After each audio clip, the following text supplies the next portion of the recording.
हम लोग income tax department से आए हैं। हमें खबर मिली है कि आपके पति मिस्टर नक्श के पास 2000 करोड़ की अवैध संपत्ति है। 2000 करोड़?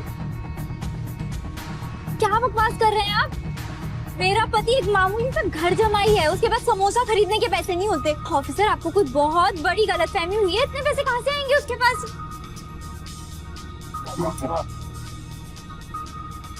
ये पैसे तुमने छुपाए हैं?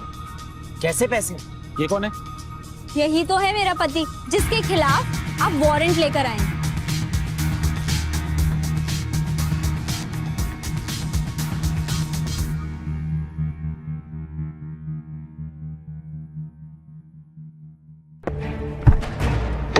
क्या हुआ अनिका? तुम रो क्यों रही हो? तू मत मुझे, इडियट।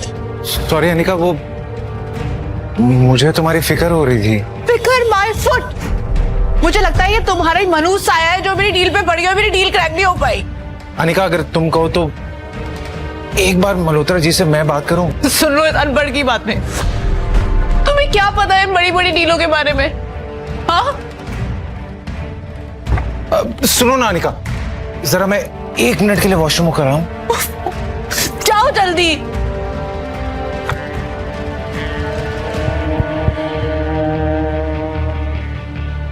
ताज होटल का गार्ड इस नक्श को सलामी क्यों ठोक रहा है? पागल हो गया है क्या ये? थोड़ी ही देर में नक्श वापस आ जाता है और गाड़ी ड्राइव करने लगता है कि तभी अनिका के फोन पर एक मैसेज आता है। मल्होत्रा डील के लिए मान गया। तुम्हें तो ये डील मिलनी ही थी। अरे हुआ कैसे? थोड़ी देर पहले तो मल्होत्रा ने मुझे धक्के मार के बाहर निकाल दिया था, तो ये अचानक से कैसे मान गया?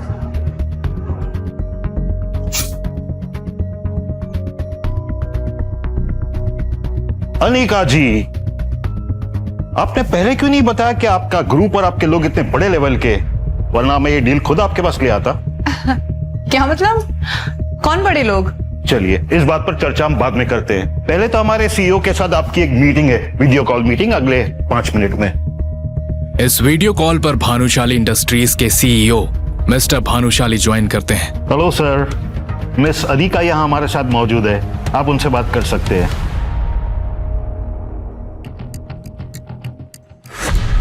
Hello everyone.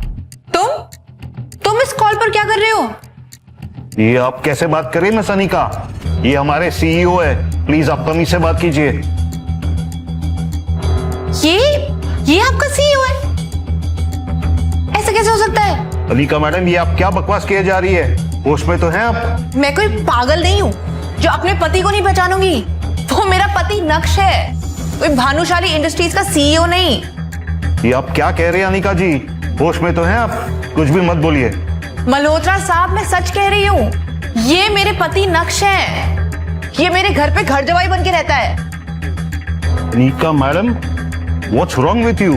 Please don't embarrass me. आप जानती भी ये कौन है जो आप इतनी बड़ी बात कह गई? पर Malhotra. Stop it Anika, enough. I am really sorry. इनकी तरफ से मैं माफी चाहता हूँ आपसे। नो प्रॉब्लम मल्होत्रा, हम ये मीटिंग बाद में कर लेंगे। जी सर। ये बोलकर मल्होत्रा ने स्क्रीन ऑफ कर दी। मुझे यहाँ आपको मीटिंग के लिए लाना ही नहीं चाहिए था। आप जैसी लड़कियों को ज्यादा भाव देते हैं ना, तो उनका दिमाग खराब हो जाता है। You know what? You are disgusting. भाड़ में जाओ तुम, तुम्हारा सीईओ और तुम्हारा कॉन्ट्रैक्ट। माँ नक्श कहाँ है? कुछ किया उसने? बहुत बड़ा कांड किया है इसने। तुम यहाँ कैसे आ गए थे जल्दी? हे अनिका, तुम्हारी जल्दी आ गई? मैं जो पूछ रही हूँ उसका जवाब दो नक्श। तुम ही हो ना मिस्टर भानुशाली जो उस वीडियो कॉल मीटिंग में दिखा था? कुछ समझा नहीं अनिका, तुम पूछ क्या रही हो? अनिका, मुझे क्या पता ये बड़ी बड़ी मीटिंग्स के बारे में। तुम्हें तुम्हारी शक्ल क्यों मिल रही थी उस आदमी से? किस आदमी से? वो मिस्टर भानुशाली से। अनिका, मुझे इन चक्रों में मत डालो। पूरा दिन मैं घर के काम करता हूँ, घर से बाहर भी सिर्फ सब्जी लेने ही जा पाता हूँ, और तुम मुझ पे ना जाने कैसे कैसे इल्जाम लगा रही हो। फटी हुई पैंट, बटन टूटी टी शर्ट और टूटी चप्पल। उसे देख के कोई नहीं कह सकता था कि वही मिस्टर भानुशाली है। ये इतना भोला भाला बेचारा दिखने वाला नक्श इतना भोला है नहीं। जरूर ये हमसे कुछ छुपा रहा है। आखिर मिस्टर भानुशाली की शक्ल नक्श से कैसे मिल रही थी? क्या नक्श वाकई फटे हाल घर जमाई था, या था उसका कोई गहरा राज? सच सुनकर उड़ जाएंगे आपके होश। नक्श और अनिका की 2 साल पहले शादी हुई थी। तभी से नक्श अपने ससुराल में अपनी सास के ताने सुनकर जिल्लत की जिंदगी गुजार रहा था। अच्छा सुन, कहीं तुझे कोई नामर्द वाली बीमारी तो नहीं है? हा? अपनी सास चित्रा की ऐसी बातें सुनकर नक्श मन ही मन अपमान का घूंट पीकर रह जाता। क्यों रे, ऐसे क्यों देख रहा है मुझे? 2 साल से यहाँ पड़ा हुआ है, काम काज तो करता नहीं, मेरी बेटी के टुकड़ों पर पल रहा है। तुझे बिल्कुल भी शर्म नहीं आती? देखिए सासू माँ, मैं बहुत शर्मिंदा हूँ। बजाय इसके कि मैं कोई काम करके अनिका की जिम्मेदारी उठा पाता, मैं उस पर बोझ बन गया हूँ। बार बार ये बात बोलकर मेरी बेइज्जती मत कीजिए प्लीज, बहुत बुरा लगता है।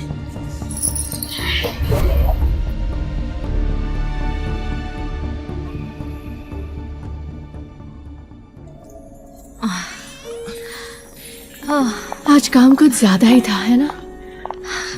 हाँ, आज काफी काम था। ओके, तुम बैठो, मैं फ्रेश होके आती हूँ। हाँ, ओके।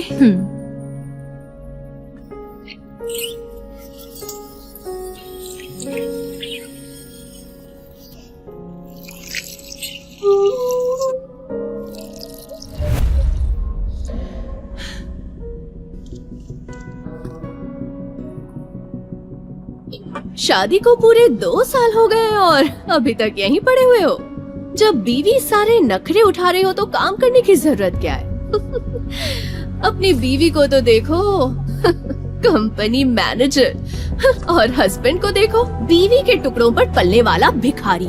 जब इंसान का वक्त अच्छा ना हो तो चुप रहना ही बेहतर होता है। नक्श,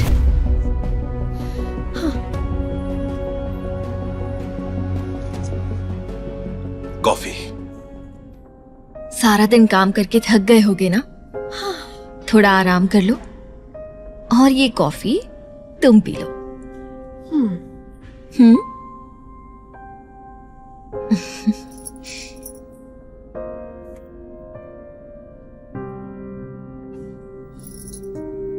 अनिका, इस भिखारी घर जमाई को और कब तक झेलोगी? मुझे इस बात की फिक्र नहीं है। शादी से पहले जो आदमी इतना खुश रहता था, अचानक से एकदम चुप हो गया है। पिछले 2 सालों में वो इतना कैसे बदल गया? मुझे तो यही फिक्र अंदर से खाए जा रही है यार। बदला वो नहीं, तुम बदल गई हो। तुम्हें खुश देखे हुए एक जमाना बीत गया, पता है? पहले अपने बारे में सोच, और अगर मेरी बात मानो तो इस भिखारी को अपनी जिंदगी से बाहर निकाल फेंक और डिवोर्स लेकर आराम से जिंदगी जी।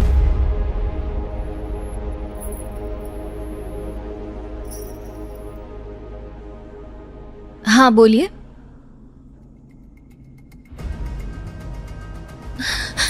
क्या?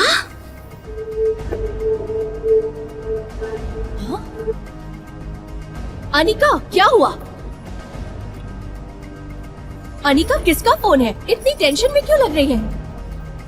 क्या हुआ? इतना बड़ा लॉस कंपनी को पहले कभी नहीं हुआ है। 1 हफ्ते में पूरे 50 करोड़। कंपनी चलाने के लिए पैसा कहाँ से आएगा? टाइम पर लोन वापस करने के लिए हम 50 करोड़ कहाँ से लाएंगे समझ नहीं आ रहा। अगर लोन वापस नहीं किया तो कंपनी हाथ से चली जाएगी। अनिका सुन, इंडिया की सबसे बड़ी कंपनी भानुशाली ग्रुप का वो मैनेजर तो तेरा दोस्त विहान है ना? उसे तो तू सालों से जानती है ना? तू उससे बात कर, पक्का तेरी सारी प्रॉब्लम्स खत्म हो जाएगी। लेकिन बात कैसे करूं? आखिर बात करने में क्या प्रॉब्लम है? ठीक है, बात करके देखती हूँ। ये पैसों के लिए विहान से बात करेगी?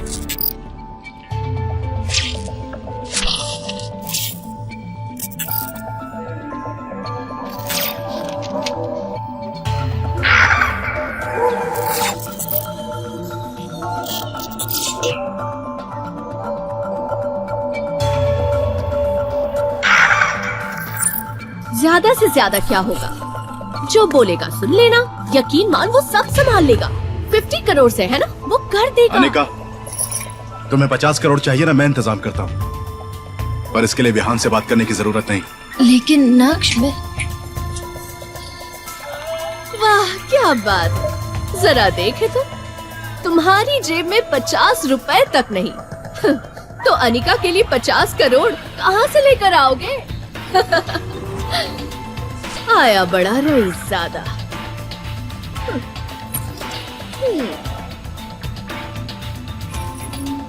सुनो नक्श, तुम पैसों की फिक्र बिल्कुल मत करो, कहीं ना कहीं से अरेंज हो जाएंगे, डोंट वरी।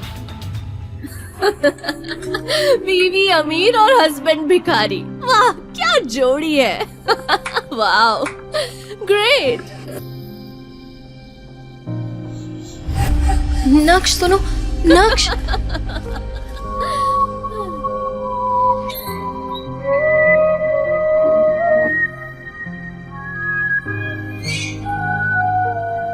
जेब में 50 रुपए तक नहीं।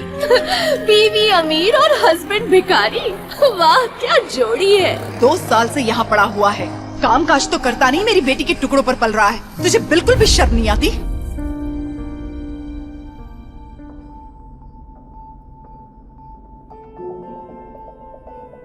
हेलो मैडम, मुझे बैलेंस चेक करना था। आप प्लीज मोबाइल ऐप पर चेक कर लीजिए ना। मेरे पास स्मार्टफोन नहीं है। सर अपना नाम और डेबिट कार्ड के लास्ट 4 डिजिट बताइए। मेरा नाम नक्श है। और लास्ट 4 डिजिट नंबर 4242। सर आपके पास और कोई दूसरा काम नहीं है क्या? जब देखो तब फोन करके अपना बैलेंस पूछते रहते हो। पिछले 2 साल से आपके अकाउंट में सिर्फ 20 रुपए ही पड़े हुए हैं। प्लीज दोबारा यहाँ पर कॉल मत कीजिएगा। हद हो गई है।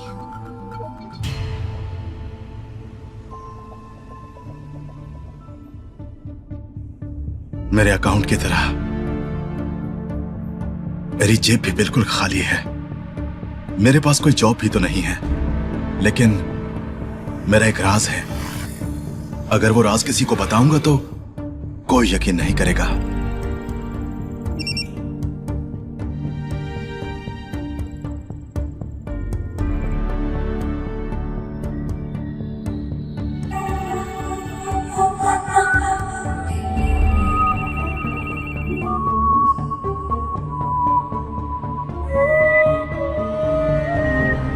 पूरे 2 साल बाद कॉल किया है आपने।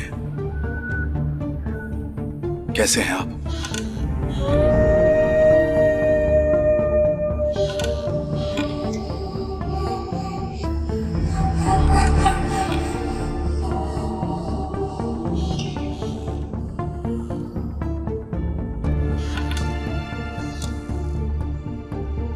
तो मुझे आगे क्या करना होगा?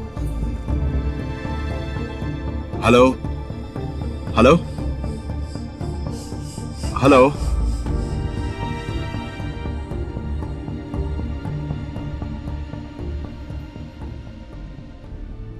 अब और कोई रास्ता नहीं है। Don't worry, be happy, tension बिल्कुल मत लेना, सब कुछ ठीक हो जाएगा, समझी? हाँ बाय बाय।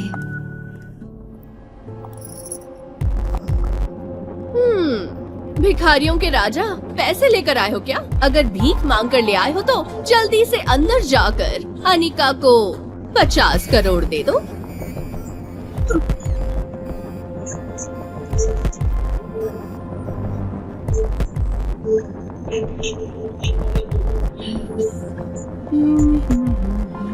सुनो नक्श।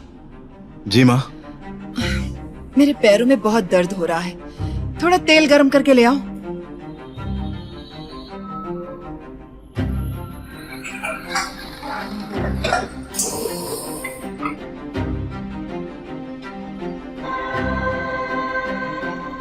ये लीजिए, तेल गर्म कर दिया, लगा लीजिए। हेलो, तेल गर्म कर दिया तो दर्द अपने आप चला जाएगा? मेरे पैरों पर लगाएगा कौन? चलो मसाज करो, चलो जल्दी से तेल लगाओ।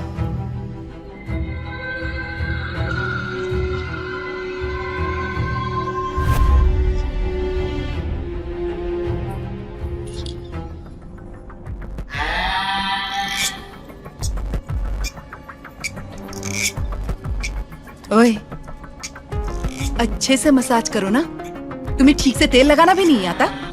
अगर यहाँ ढंग से काम नहीं करोगे तो बाहर जाकर भूख से मर जाओगे। जितना जुल्म करना है कर लो, क्योंकि आज वक्त आपका है। जिस दिन मेरा वक्त आएगा उस दिन सब लोग देखेंगे। 2 साल से मैं ये अपमान का घूंट सिर्फ अनिका की वजह से पी रहा हूं, नहीं तो ये कहानी कुछ और ही होती।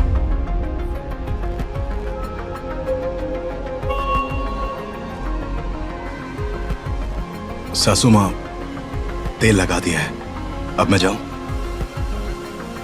नक्श, मैंने डॉक्टर से बात कर ली है, तुम जाकर इम्पोर्टेंसी टेस्ट करवा लेना। क्यों मेरी बेटी की जिंदगी बर्बाद करने पर तुले हुए हो? नक्श, बहुत रात हो चुकी है, अब आ जाओ। सुनाई नहीं दिया क्या? चलो आओ।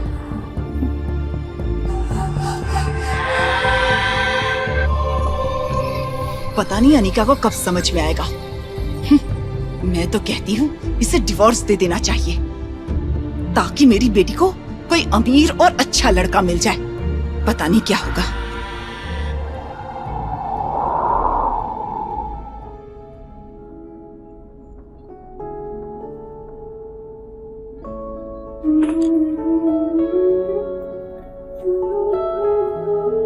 Good morning. गर्मा गर्म कॉफी तैयार है।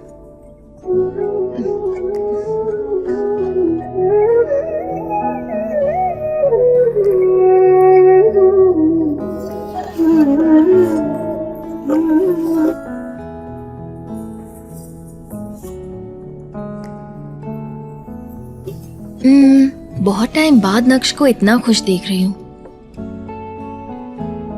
अरे मैं तो भूल ही गया, आज तो विहान से मीटिंग थी, लेट हो गया।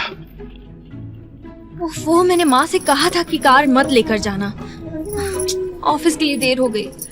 पता नहीं ये कैब वाला भी कहाँ रह गया है। डोंट वरी अनिका, मैं तुम्हें ऑफिस छोड़ देता हूँ। तुम मुझे ऑफिस छोड़ोगे, लेकिन कार तो है ही नहीं और सिर्फ आधा घंटा बचा है। पहुंच जाएंगे।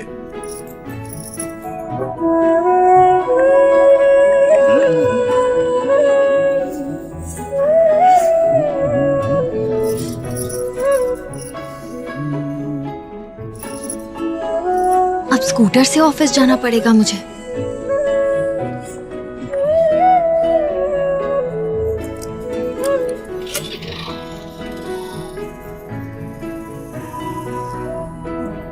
अरे तुम फिक्र क्यों कर रही हो, मैं हूं ना। आओ बैठो। ओके।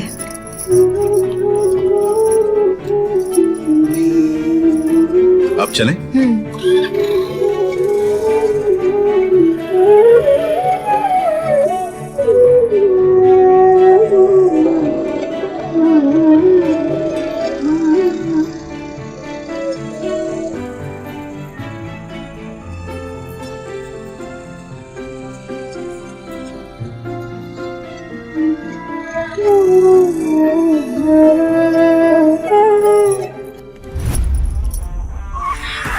नक्श,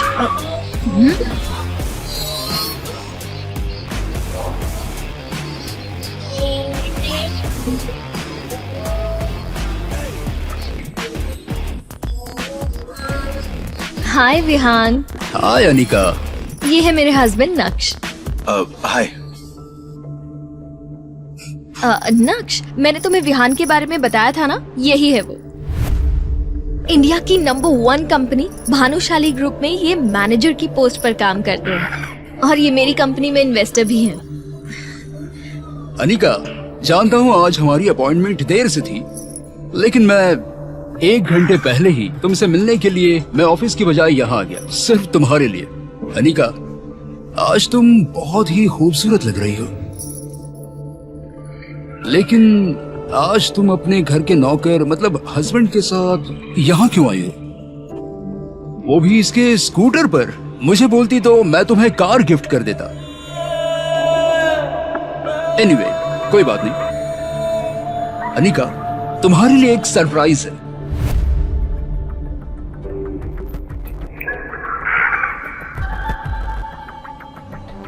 अनिका, तुम ड्रीम नेकलेस खरीदना चाहती थी ना, तो तुम्हारे लिए स्पेशली ऑर्डर पर बनवाया है।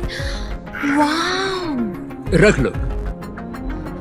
बड़ा ही बेशर्म आदमी है, मेरे सामने मेरी ही बीवी पर लाइन मार रहा है। अबे ठीक करता हूं तुझे। अरे ये तो ड्रीम नेकलेस है ना? यस। और इंडिया में ये सिर्फ एक ही जगह पर मिलता है। ऑफ कोर्स, पूरी दुनिया में सिर्फ ऐसे 8 ही नेकलेस हैं। अरे बाप रे, ये क्या? मुझे तो बिल्कुल भी यकीन नहीं हो रहा कि ये मेरे सामने है। मैं इसे देख सकता हूँ?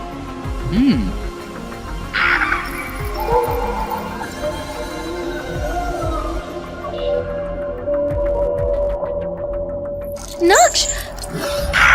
ए, बेवकूफ, ये क्या किया? ओह सॉरी, रियली सॉरी, मेरे हाथ से छूट गया।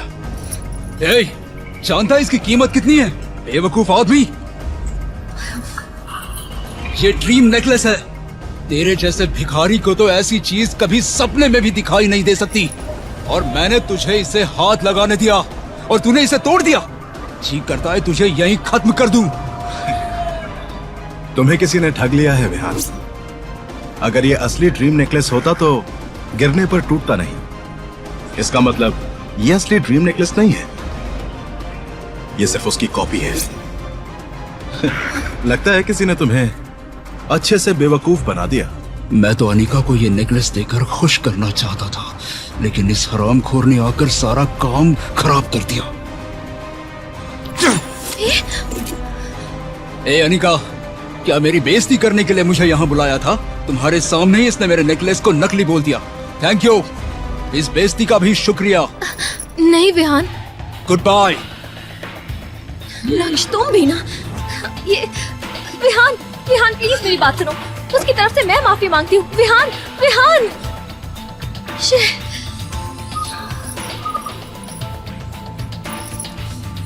नक्श, ये क्या कर दिया तुमने? हाँ, बड़ी मुश्किल से विहान मेरी कंपनी में 50 करोड़ इन्वेस्ट करने के लिए मान गया था, लेकिन तुमने सब बर्बाद कर दिया। नक्श, मैंने बताया था ना, कल तक मुझे 50 करोड़ चाहिए। अगर कल तक मुझे ये रकम नहीं मिली ना, तो फिर ये कंपनी बंद हो जाएगी।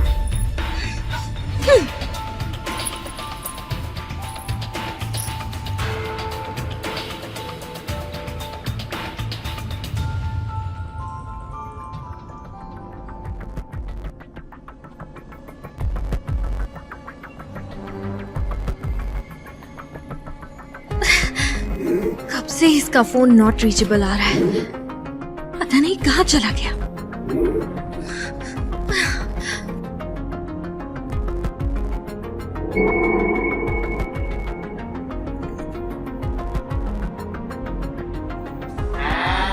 देखो, शैतान का नाम लिया और शैतान हाजिर। काम का नकाज का और दुश्मन अनाज का। पता नहीं अब इस निकम्मे से कब पीछा छूटेगा। सर प्लीज, प्लीज थोड़ा टाइम और दे दीजिए सर। नहीं, बस 1 हफ्ते का टाइम चाहिए सर। देखो, अगर कल तक पूरा पैसा नहीं मिला तो हम कंपनी को टेक ओवर कर लेंगे और उसके साथ ही तुम्हारे घर को भी।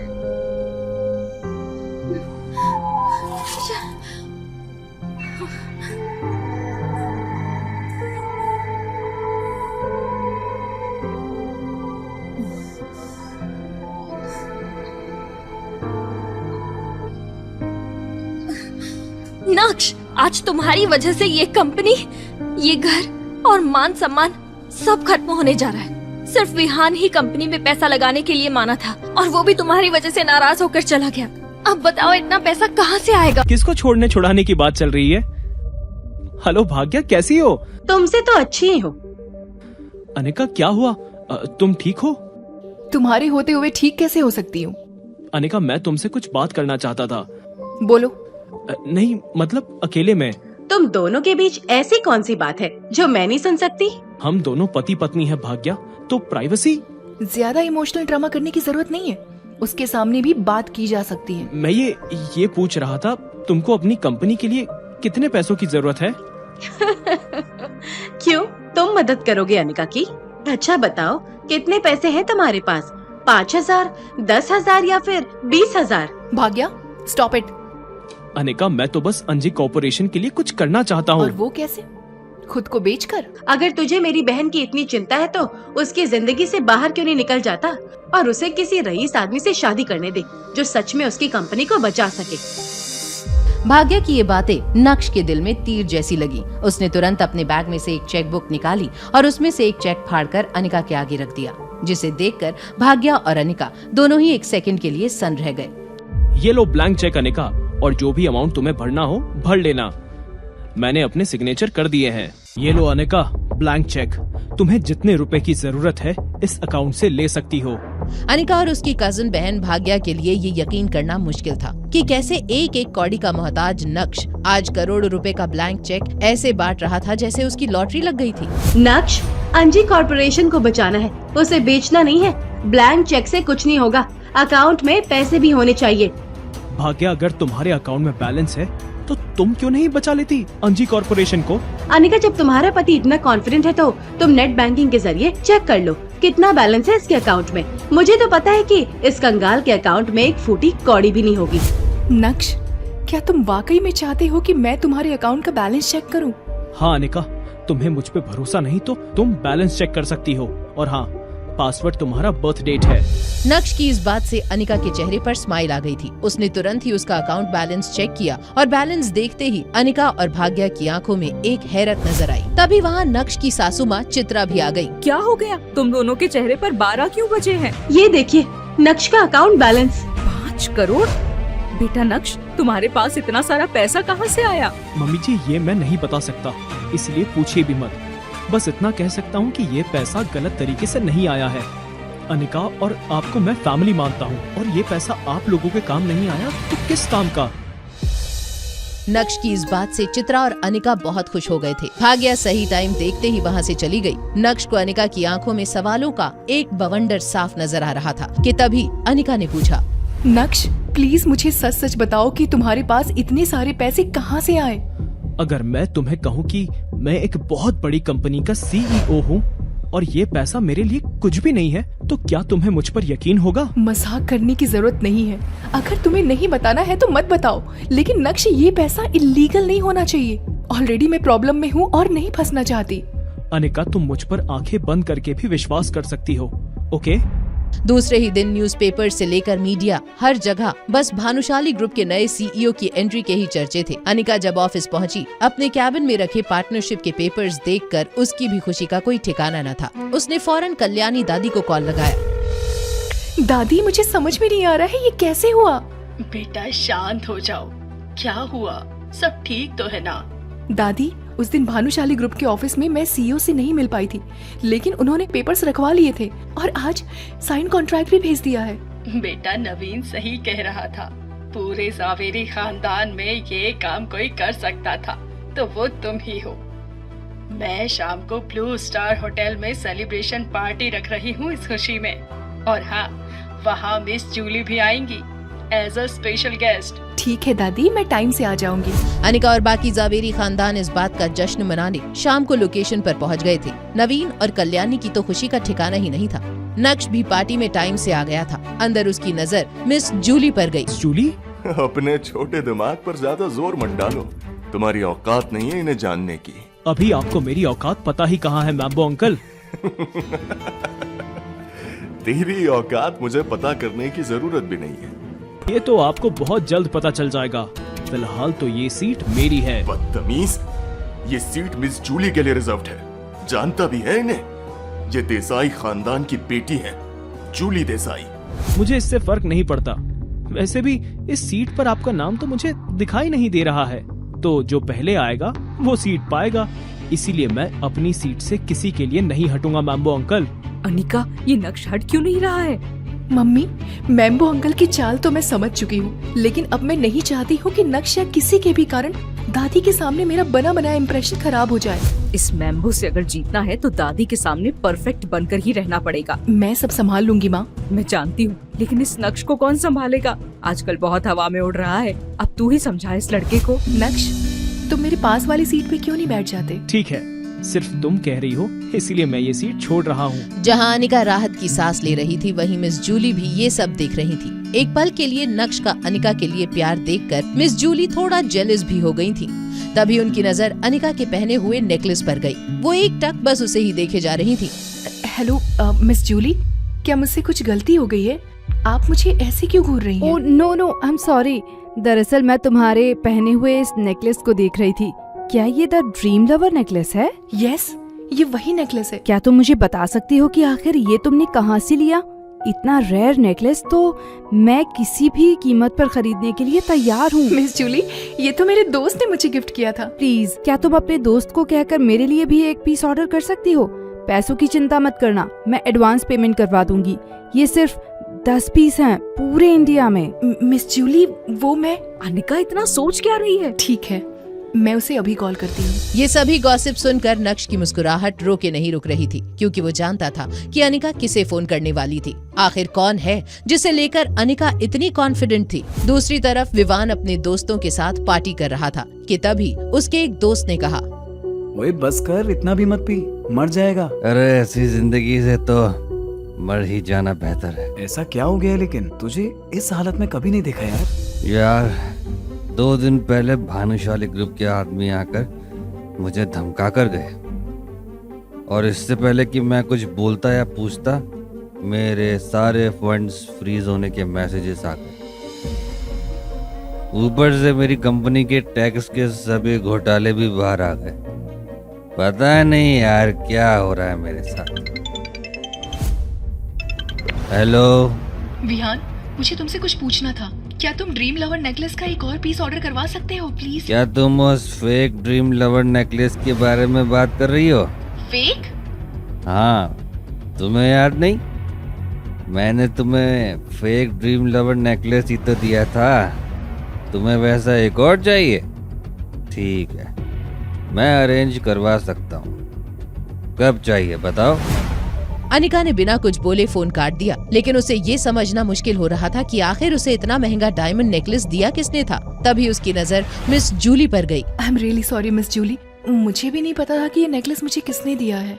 कोई बात नहीं अनिका, मुझे तो लगता है कि मेरी किस्मत में ड्रीम लवर नेकलेस लिखा ही नहीं है। कुछ ही देर बाद सब डिनर करने चले गए। तब अनिका की नजर नक्श पर पड़ी, जो कि उसे कहा करता था कि वो एक दिन उसे रियल ड्रीम लवर नेकलेस ला कर देगा। वहीं मिस जूली से मिलने नक्श आगे बढ़ा ही था कि कल्याणी ने अनाउंसमेंट की। लेडीज एंड जेंटलमैन, क्या मैं आपके 2 मिनट ले सकती हूँ प्लीज? अनिका, सभी को बताओ कि तुमने भानुशाली ग्रुप के साथ कैसे पार्टनरशिप की और तुम्हारी कामयाबी का राज क्या है। पार्टी में मौजूद सबकी नजरें अनिका पर ही थी, और नक्श की नजरों के साथ साथ उसका दिल भी जैसे बाहर आया हो। वो अनिका को देखकर ऐसे खुश हो रहा था जैसे हर दफा पहली बार देख रहा हो। तभी अनिका ने जवाब दिया, दरअसल ऐसा कुछ भी नहीं है। उस दिन जब मैं भानुशाली ग्रुप के ऑफिस गई तो मेरी मुलाकात नए सीईओ से हुई नहीं। उनकी सेक्रेटरी ने मुझे कॉन्ट्रैक्ट दिया और साइन करने के लिए कहा। क्या बिना किसी मीटिंग के सीधा कॉन्ट्रैक्ट साइन करवा दिया? इसका मतलब इसने भी भानुशाली ग्रुप के नए सीईओ को नहीं देखा। मैंने तो सोचा था कि ये बहुत काबिल लड़की है, लेकिन अब तो लग रहा है कि ये सिर्फ भाग्यशाली थी। हो ना हो भानुशाली ग्रुप के नए सीईओ ने इस पर दया दिखाकर कॉन्ट्रैक्ट दिया होगा, ना कि इसकी काबिलियत पर। मुझे लगता है कि अगर जावेरी खानदान में से अनीका की जगह कोई और भी जाता तो उसे भी इतनी आसानी से कॉन्ट्रैक्ट मिल गया होता। नवीन सही कह रहा है अनिका, तुम्हें भानुशाली ग्रुप का ये कॉन्ट्रैक्ट बहुत आसानी से मिल गया, क्योंकि इसके पीछे नवीन के भी बहुत सारे एफर्ट्स थे। सबसे पहले तो नवीन ही वहाँ गया था, तो उसने तो अपना और जावेरी खानदान का परचम पहले ही लहरा दिया था। मैंने सुना है कि कुछ दिन पहले ही भानुशाली ग्रुप ने शिवानी नाम की एक आर्टिस्ट के साथ कॉन्ट्रैक्ट साइन किया है। मैं जावेरी खानदान को उस आर्टिस्ट की सस्ती से सस्ती डील ला कर दूंगा। पूरा नेगोशिएशन मेरा होगा और जल्द ही वो आर्टिस्ट हमारा एक ऐड भी करेगी। नवीन, तुम्हें बहुत अच्छे से पता है कि जावेरी खानदान में कंट्रीब्यूट कैसे करना है।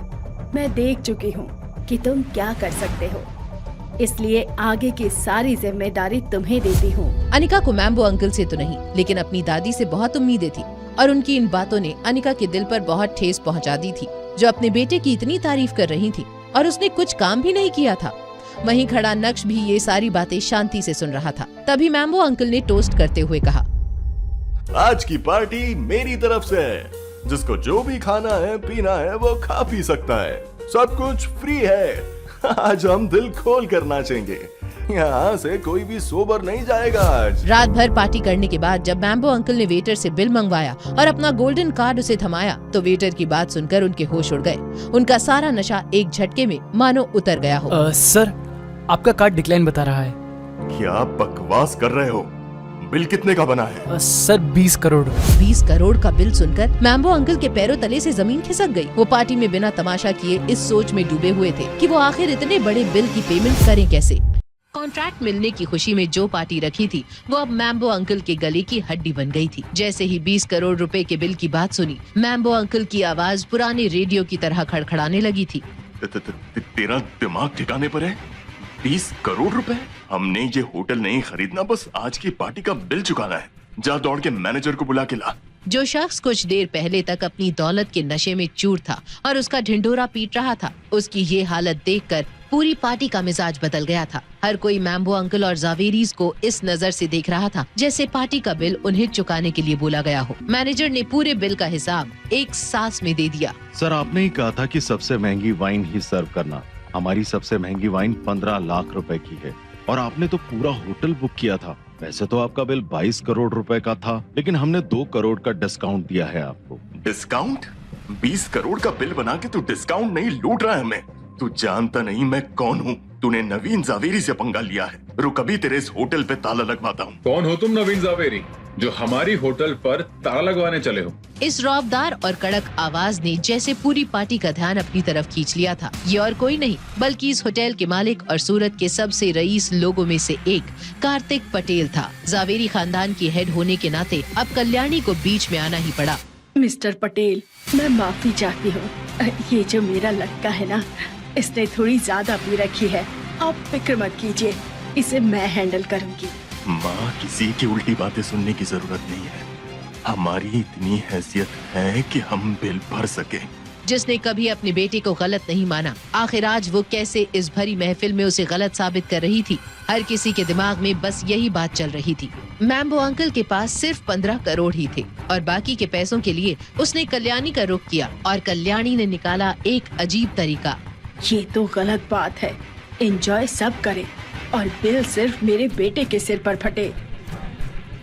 सुनो सब लोग, पूरा बिल अकेला मैम्बो नहीं भरेगा।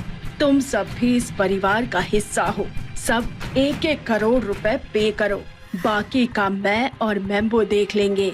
कल्याणी की इस बात से परिवार के लोगों के पसीने छूट गए। सब सोच रहे थे कि इतनी महंगी वाइन हमने तो नहीं मंगवाई, लेकिन अब किसकी जुर्रत थी कल्याणी के सामने बोलने की। बेटा, अब हम कैसे भरेंगे इतने पैसे? मेरे पास तो नहीं है इतने। तेरे पास 5 करोड़ रुपए थे ना, जो नक्श ने दिए थे? माँ, वो तो मैंने अंजलि कॉर्पोरेशन में लगा दिया। अब तो बस 30-40 लाख बचे हैं, लेकिन अगर वो भी दे दिया तो बचेगा क्या? क्या हुआ अनिका?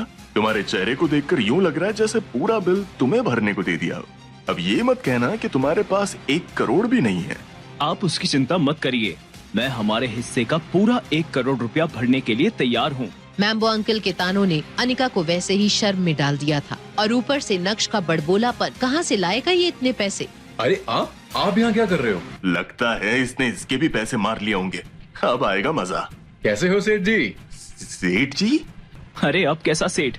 मुझे लगता है तुम्हें शायद कोई गलतफहमी हुई है। नक्श को सूरत के इतने बड़े बिजनेसमैन से यूं बातें करता देख वहाँ अच्छों की जान जल रही थी। जावेरी खानदान को तो जैसे बहुत बड़ा झटका लगा था, लेकिन उनसे भी बड़ा झटका अनिका को लगा था। नक्श ने सभी के चेहरे पढ़ लिए थे। उसने कार्तिक को आंख से इशारा किया और वो समझ गया। ओह सॉरी, शायद मुझसे भी गलती हो गई। सुनो, ये जो तुमने इतनी बड़ी डींगे हाकी है ना, अब कहाँ से लाओगे 1 करोड़ रुपए? तुम उसकी चिंता मत करो और अपनी माँ को लेकर यहाँ से निकलो। जैसे तैसे करके जावेरी खानदान ने बिल पे किया और सभी वहाँ से निकल गए।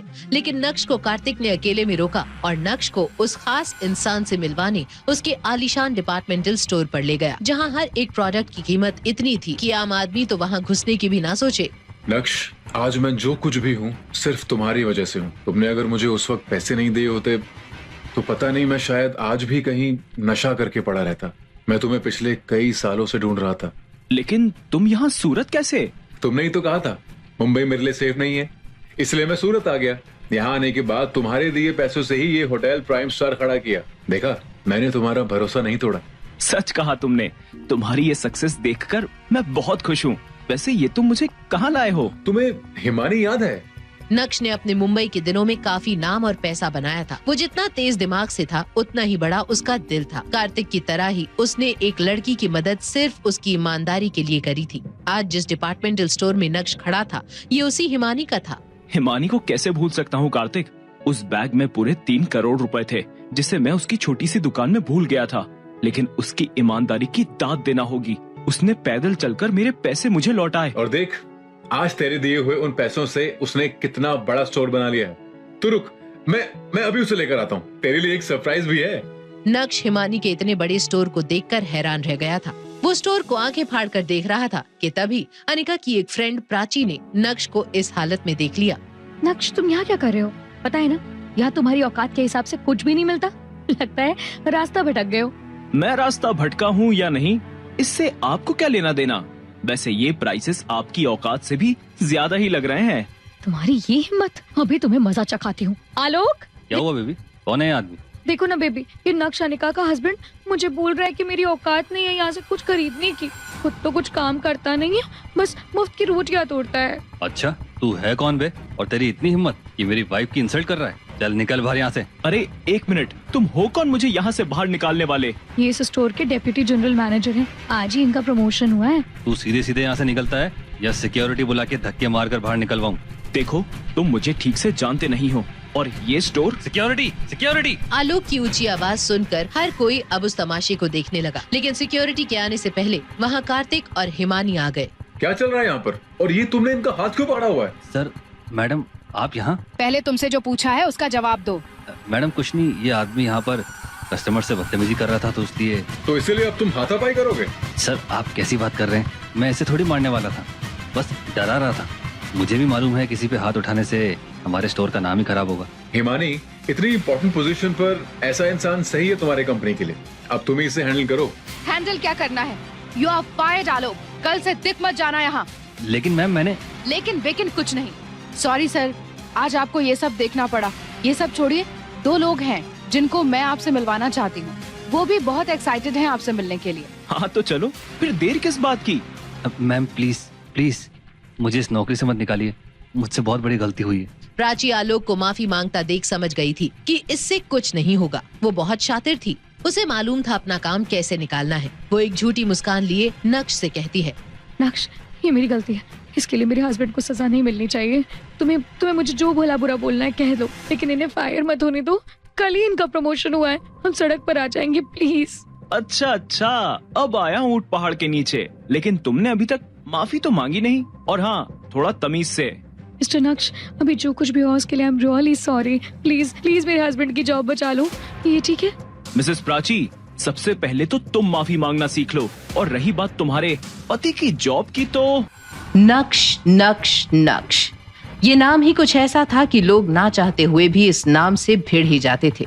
जब नक्श की जिगरी दोस्त हिमानी ने प्राची के पति को नौकरी से निकालने की धमकी दी, तब वो गिड़गिड़ाते हुए नक्श से माफी मांगने लगी। प्राची का घमंड चूर चूर हो गया था। ये देखकर नक्श हिमानी को समझाने लगा, ये दोनों माफी मांग रहे हैं, माफ कर देते हैं।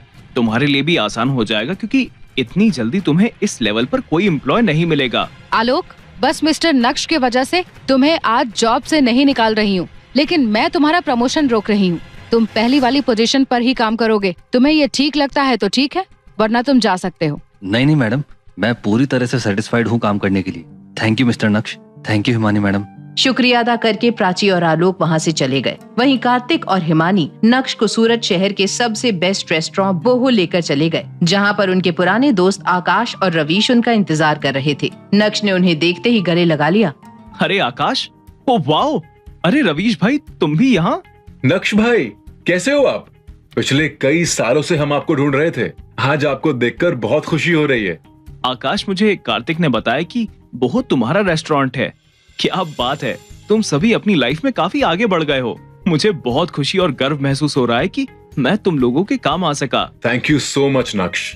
For everything. तुम अभी भी वैसे ही हो, बिल्कुल नहीं बदले। रवीश की सिक्योरिटी प्रोवाइड कराने की एजेंसी थी। कुछ ही देर बाद अचानक हिमानी वहाँ से उठकर बाहर चली गई और अपने साथ एक स्पेशल बॉक्स लेकर आई और बोली, मिस्टर नक्श, ये गिफ्ट हमने कुछ साल पहले आपके लिए खरीदा था।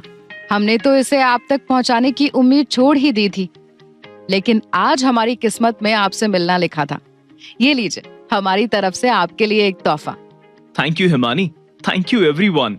थैंक यू नहीं भाई, गिफ्ट तो खोलो।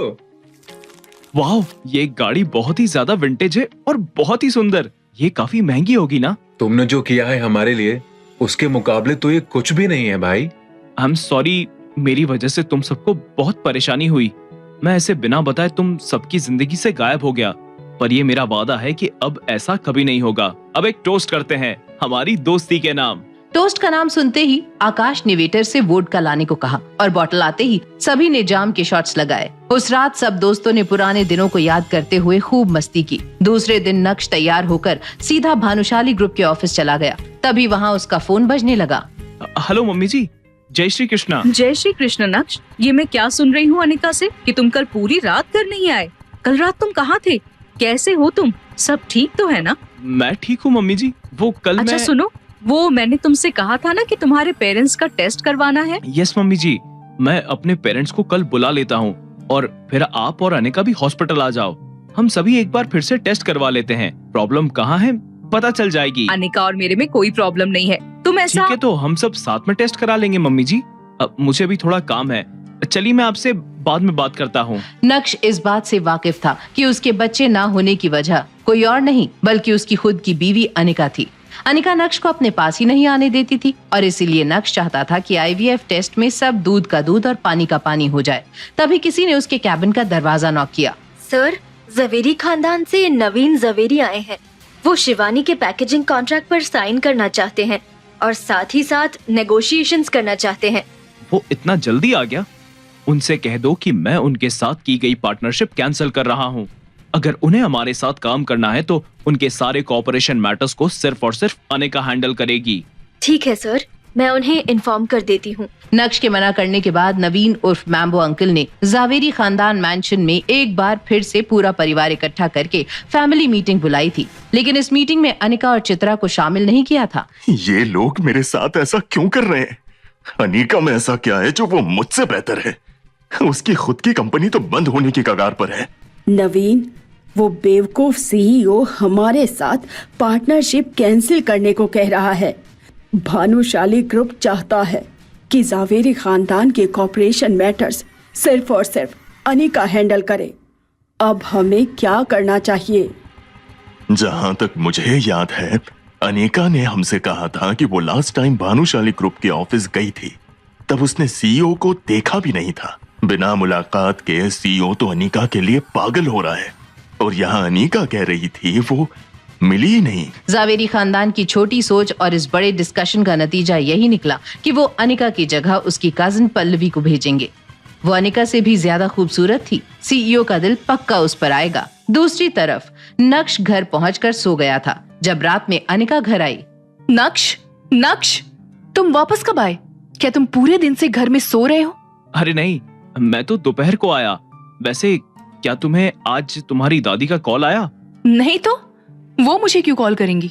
कुछ नहीं, मैंने तो बस ऐसे ही पूछ लिया। तुम कल रात कहाँ पर थे? अब अनिका का ध्यान पूरी तरह से नक्श पर था और जब उसे याद आया कि कल की रात नक्श घर नहीं लौटा था तो वो अंदर ही अंदर और भी ज्यादा अनकंफर्टेबल फील कर रही थी। तभी नक्श ने अनिका को पानी का ग्लास दिया और कहा, वो मैं मेरे एक पुराने दोस्त के घर गया था।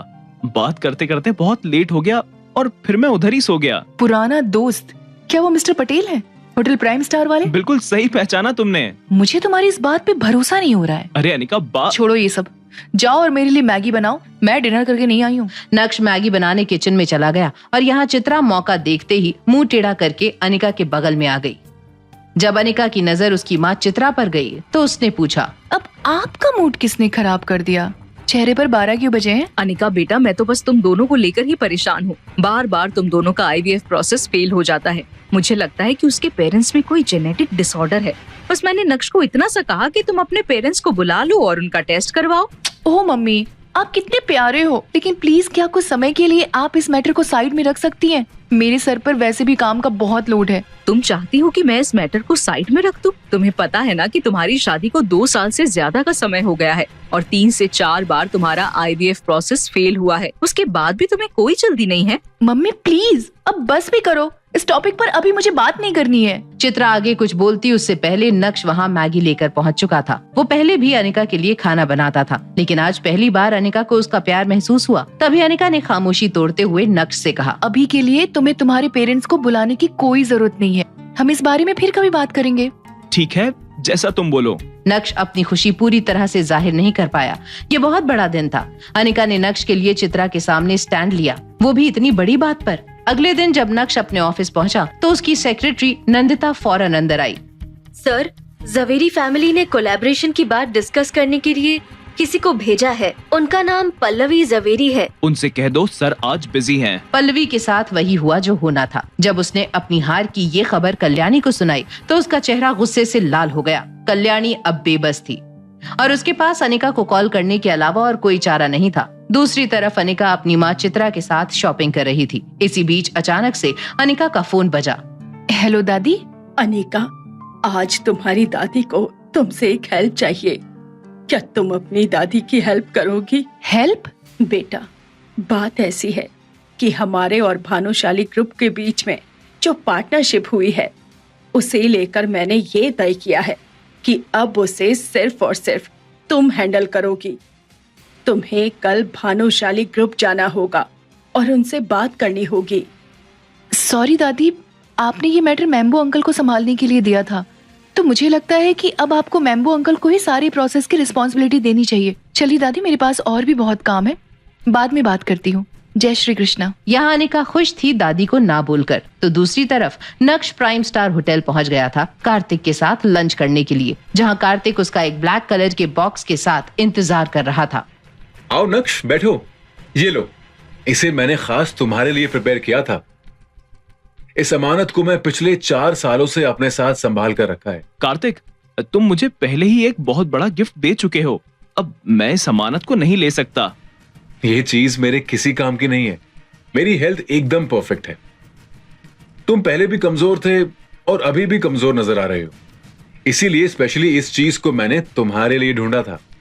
इस बात से नक्श थोड़ा हैरान हुआ, लेकिन कार्तिक की बात भी सही थी कि तभी कार्तिक का फोन बजने लगा। फोन उठाने के बाद कार्तिक के एक्सप्रेशंस कुछ ज्यादा ही सीरियस हो गए थे। कॉल रखने के बाद कार्तिक ने नक्श से कहा, माफ करना दोस्त, मुझे लगता है कि आज का लंच तुम्हें अकेले ही करना पड़ेगा। कुछ जरूरी काम आ गया है और उसे तुरंत सेटल करना है। मैं समझ गया, जल्दी जाओ और अपना काम खत्म करो। मैं इस अजीब गिफ्ट को चेक करता हूँ तब तक। कार्तिक के जाते ही नक्श ने फौरन उस बॉक्स को खोल दिया। उसके बीच में काले रंग की एक पिल थी जिसे वो तुरंत निगल गया कि तभी अचानक से उसे अपने पेट में एक तेज दर्द का एहसास हुआ। कुछ ही सेकंड्स में उसका पूरा शरीर कांपने लगा और देखते ही देखते नक्श बेहोश हो गया। कार्तिक की दी हुई दवा नक्श ने बिना सोचे समझे खा ली थी। घंटों बेहोश रहने के बाद जब उसे होश आया तो उसे सही से दिखाई नहीं दे रहा था। वो होश में आ ही रहा था कि तभी उसने वहाँ अनिका को अपने बेहद करीब पाया। अनिका के इतने पास होने से नक्श की बेचैनी बढ़ने लगी। इस बार मुझे एम्बैरस मत करना, कुछ अच्छा गिफ्ट लेकर आना। कैसा गिफ्ट अनिका? कल दादी का बर्थडे है नक्श, याद तो है ना? तो इस बार प्लीज कुछ ढंग का गिफ्ट लेकर आना। ये कहकर अनिका वहाँ से चली गई, पल भर के लिए ही सही, लेकिन अनिका को अपने इतने करीब पाकर नक्श खुश तो था, लेकिन उसे एक दुख भी साथ ही साथ सता रहा था। बर्थडे तो कल मेरा भी है, पर शायद वो किसी को याद नहीं। चल नक्श, सो जा, तेरी किस्मत में ही नहीं है बर्थडे मनाना। अगली शाम कल्याणी दादी की बर्थडे पार्टी में शहर के सारे जाने माने बिजनेसमैन मौजूद थे। पार्टी में शामिल चित्रा और अनिका भी नक्श का इंतजार कर रहे थे। कुछ ही देर बाद नक्श वहाँ एक बड़े से लकड़ी के बॉक्स के साथ आया। उसे देखते ही चित्रा ने कहा, ये क्या लेके आ गए हो नक्श? आम की पेटी गिफ्ट में देने के लिए लाए हो? नहीं, ये तो बस रहने दो अब तुम। एक काम बोला था अनिका ने, वो भी ठीक से नहीं कर सके। छोड़ो इसे, अब बस इतना करना कि उन गिफ्ट के बंडल के बीच इसे छुपा कर रख देना, ताकि तुम्हारे साथ साथ हमारी भी बेइज्जती ना हो। मुझे लगता है नक्श, कभी कभी मैं तुमसे बहुत ज्यादा उम्मीद कर लेती हूँ। उस लकड़ी के बॉक्स में क्या था ये जानने से पहले ही अनिका और चित्रा भड़क गए थे। नक्श आगे कुछ कहता कि तभी अनिका की कजिन पल्लवी स्टेज पर जाकर कल्याणी दादी को एक डायमंड पेंडेंट पहनाने लगी। हैप्पी बर्थडे दादी, ये मैंने स्पेशली आपके लिए मंगाया है इंग्लैंड से। थैंक यू मेरी बच्ची, पर इतने महंगे गिफ्ट की क्या जरूरत थी? दादी, मैंने इतनी खुशी से पेंडेंट ढूंढा है आपके लिए और आप ऐसे बोल रही हैं। अरे बेटा, आई नो तुम मेरे लिए बेस्ट चीज ही लेकर आओगी। बस 1-2 साल और फिर मैं भी तुम्हें ऐसा ही एक हीरे जैसा हस्बैंड लाके दूंगी। दादी आप भी ना, मैं खुश नहीं अच्छी लग रही है आपको? नक्श ने अपनी सासू माँ के कहने के मुताबिक अपना गिफ्ट उन्हीं गिफ्ट के बीच में रखना सही समझा। वो वहाँ पहुँचा ही था कि तभी उसकी साली पल्लवी सामने आ गई। हाय जीजू। हाय पल्लवी। आपने मेरा गिफ्ट देखा, कैसा लगा आपको? हाँ देखा ना, ब्लू सफायर की replica. Excuse me, replica? Its original, वो भी 1.5 करोड़ का। राइट, फिर तो किसी ने आपको बेवकूफ बना दिया। पल्लवी जी, ब्लू सफायर मेरी तरह होते हैं। लाइट कैसी भी हो, रंग सिर्फ वही दिखेगा जो उसकी असलियत होगी, और फेक तुम्हारी फैमिली की तरह। रोशनी पड़ते ही उनके सारे रंग एक साथ बिखरने लगते हैं। डीलर को तो मैं छोड़ूंगी नहीं, पर तुम्हें ये सब कैसे पता? पता तो मुझे बहुत कुछ है, बस बेवजह किसी को ज्ञान नहीं देता। नक्श की बात सुनकर पल्लवी को यकीन नहीं हो रहा था कि उसे ठग लिया गया था, और नक्श की आंखों में भी उसके लिए सिंपैथी थी। तभी स्टेज पर खड़ी कल्याणी से मिलने विहान गया। उसके हाथों में एक फ्लावर बुके और एक गिफ्ट था। हैप्पी बर्थडे दादी। थैंक यू सो मच बेटा। गिफ्ट तो दिया, पर ये फ्लावर्स ये किसके लिए है? अरे भाई, ये सबको पता है कि ये गुलदस्ता किसके लिए है। नहीं अंकल, जैसा आप सोच रहे हैं वैसा कुछ नहीं है। झूठ बोलने की जरूरत नहीं है विहान, यहाँ सबको मालूम है कि तुम ये फूलों का गुलदस्ता अनिका के लिए लाए हो, तो जाकर अनिका को दे क्यों नहीं देते? अनिका की शादी भले ही नक्श से हुई थी, लेकिन जावेरी खानदान में कोई भी उसे पसंद नहीं करता था, और अनिका को विहान पसंद था। इसीलिए सब मन ही मन ये सोचते थे कि एक दिन अनिका की शादी विहान से हो जाएगी। तभी मैम्बो अंकल के फोर्स करने पर विहान अनिका के पास जाकर घुटनों पर बैठ गया। अनिका, मैं तुमसे बहुत दिनों से कुछ कहना चाहता हूँ। मुझे नहीं लगता कि इससे अच्छा कोई और टाइम हो सकता है। प्यार में लोग पागल होते हैं, लेकिन इतना ज्यादा कि दूसरों की वाइफ से प्यार करने लगे, ऐसा बहुत कम होता है। विहान का ये तमाशा देखकर नक्श का गुस्सा 7वें आसमान पर पहुंच गया था। विहान आगे कुछ कहता उससे पहले ही नक्श ने उसका कॉलर पकड़कर उसे एक थप्पड़ मारा। तेरी हिम्मत कैसे हुई मेरी बीवी को प्रपोज करने की? आज मैं तुझे नहीं छोड़ूंगा। नक्श, प्लीज यहाँ तमाशा मत करो, छोड़ो उसे। हाथ किस पे उठाया तूने? अपनी औकात भूल गया क्या? पूछ अपनी बीवी से, तुझसे प्यार करती भी है क्या? वो मुझसे प्यार करती है या नहीं, उससे फर्क नहीं पड़ता। मैं उससे बहुत प्यार करता हूँ। नक्श, हाथ जोड़ रही हूँ, प्लीज प्लीज मेरे लिए छोड़ दो विहान को। नहीं अनिका, आज मेरे हाथों से इसका अंत होगा। अनिका ने नक्श की आंखों में इतना गुस्सा पहले कभी नहीं देखा था। उसके सर पर जैसे खून सवार हो गया था, लेकिन जैसे ही अनिका से उसकी नजरें मिली, अनिका की आंखों में डर देखकर नक्श ने फौरन विहान को छोड़ दिया। तभी मैम्बो अंकल ने कहा, तुझे इस पार्टी में बुलाना ही एक गलती थी। पता नहीं भाई साहब ने कैसे अनिका की शादी तुमसे करा दी। तुझे तो यहाँ से लात मार के निकालना चाहिए। सही कहा, बिल्कुल वैसे ही मैम्बो अंकल जैसे भानुशाली ग्रुप के ऑफिस से आपको निकाला गया था। अच्छा, तो तुझे वहाँ के बारे में भी पता है? नक्श बहुत सह लिया तुझे, अब और नहीं। सॉरी मैम्बो अंकल, नक्श का वो मतलब नहीं था। रहने दो अनिका, कोई एक्सप्लेनेशन देने की जरूरत नहीं है। तुम्हारे ये मैम्बो अंकल पैसे के पीछे पागल हैं। मैम्बो अंकल के गुस्से का घड़ा भर चुका था। नक्श आगे कुछ कहता कि तभी मैम्बो अंकल ने एक जोरदार मुक्का नक्श की ओर घुमाया। मुक्का चेहरे तक पहुंचता कि तभी नक्श ने बड़ी आसानी से उनका हाथ हवा में ही पकड़ लिया। विहान, तुम्हारे प्यार का भूत उतर गया या मैं और उतारूं? ये सब क्या बदतमीजी है नक्श? गेस्ट को डरा धमका कर भगा रहे हो। माफ कीजिएगा दादी जी, पर इन सब की जिम्मेदार आप भी हैं। ये जानते हुए कि अनिका मेरी पत्नी है, आपने विहान या मैम्बो अंकल को रोकने की कोशिश तक नहीं की, उल्टा स्टेज पर खड़ी होकर तमाशा देख रही थी। नक्श के गुस्से से पूरे पार्टी हॉल में सन्नाटा पसर गया था। मैम्बो अंकल भी पीछे हट गए थे। विहान तो भीगी बिल्ली के जैसे कल्याणी दादी के पीछे छिप गया था। नक्श आगे कुछ कहता, तभी उसकी सासू माँ चित्रा ने उसे जोर का एक थप्पड़ मारा। बदतमीज, तुम्हारी हिम्मत कैसे हुई मम्मी जी से ऐसे बात करने की? तुझे हम यहाँ लेकर आए और तू हमारी ही इज्जत हवा में उछाल रहा है। तू शायद भूल गया है। ठीक कहा मम्मी जी आपने, मुझे लगा था कि एक दिन शायद आप लोग मेरी अहमियत समझोगे, पर अब और नहीं। आज से मेरा और जावेरी खानदान का कोई लेना देना नहीं।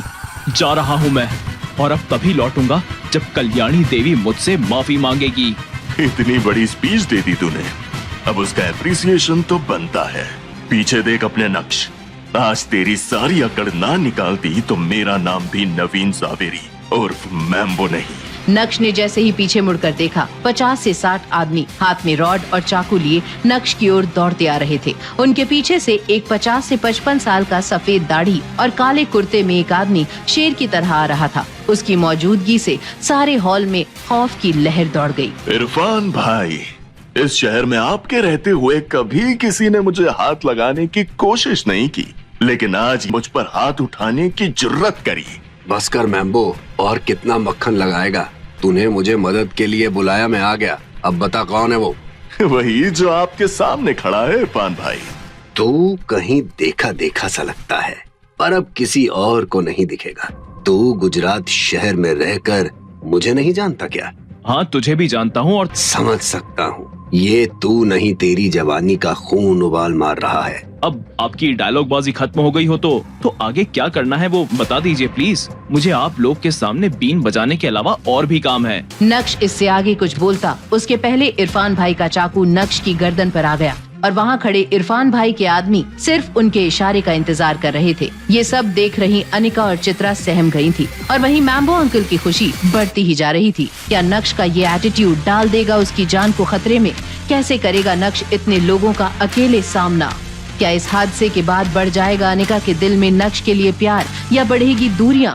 ये जानने के लिए देखिए अगला एपिसोड सिर्फ पॉकेट एफएम के YouTube चैनल पर, और इंस्टा एम्पायर के सारे एपिसोड्स को सुनने के लिए डिस्क्रिप्शन में दी गई लिंक से डाउनलोड कीजिए पॉकेट एफएम ऐप।